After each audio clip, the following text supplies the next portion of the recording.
چشمهایی از محبت پرشرر دارد پدر. سینه مانند آتش شعله‌ور دارد پدر. با نگاهش پی برد از حالت فرزند خود، از همه راز نهان دل خبر دارد پدر.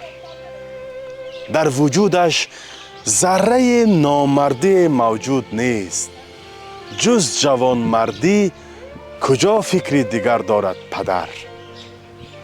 بهر اقبال و سعادت در نبرد زندگی، از سر جان عزیز خود گذر دارد پدر. در بنای خاندان بر شهستون ماند همه، روزگار و هستی ما را بسر دارد پدر.